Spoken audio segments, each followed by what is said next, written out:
Hi, I'm Alvin, and once again, here is another tutorial on ZBrush for 5 and basically ZBrush in general.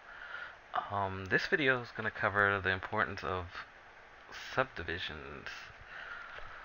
So, um, let's start with the default sphere. So, as you can see, I have this default sphere. It has a number of polygons to it, roughly 24,000. So I'm just gonna start sculpting away. Notice that it has reflection on, for symmetry, so I can do it on both sides equally. You could easily turn that off by going to your transformation, and you can actually turn off the active symmetry or change its direction. So if you needed to do from front to back rather than from side to side, that's perfectly well. Or you can press the X key on your keyboard and you see the little icon turns off for the other side. So with subdivisions, it actually helps as you're trying to sculpt the model. You might feel you've reached your limit, it looks kind of blocky, it's not turning out the way you want it to.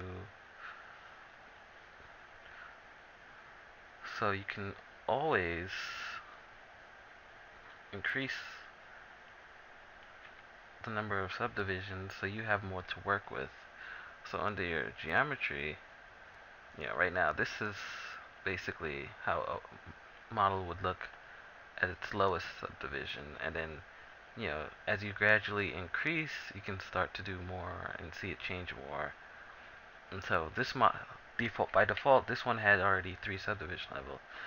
So you can always divide it even more, and you can visually see the changes happening on the model. It starts to smooth out, and it's actually giving you more to work with.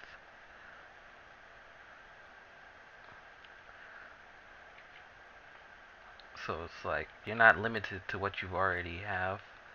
You can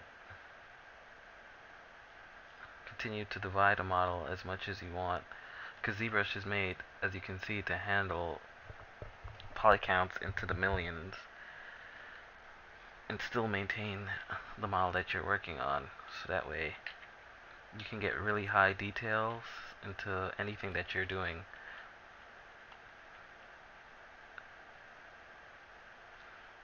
And, you'll even see patterns that you're trying to do appear on the surface of like what you're modeling. Now, keep in mind, you know, trying to smooth out areas may be difficult when you have it like really divided into like the millions of polygons, which is why there's a slider here so that you can easily turn it down and actually kind of undo areas by holding the shift key and smoothing. And as you gradually start to turn up your subdivision levels, then you see it becomes more easier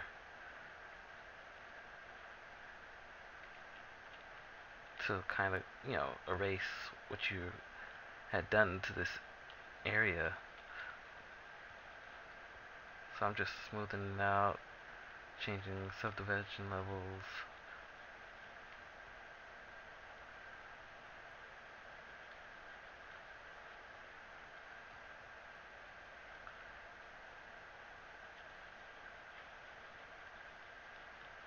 Smoothing it out as I go. So that way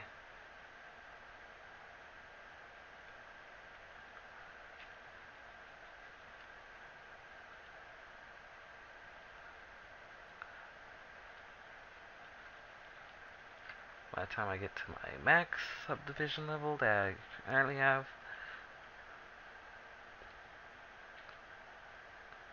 there, as you can see, the area is practically fixed that I wanted to erase. Yeah, you can do a lot depending on the subdivisions that you have. The more polygons the model has, the more you can work with.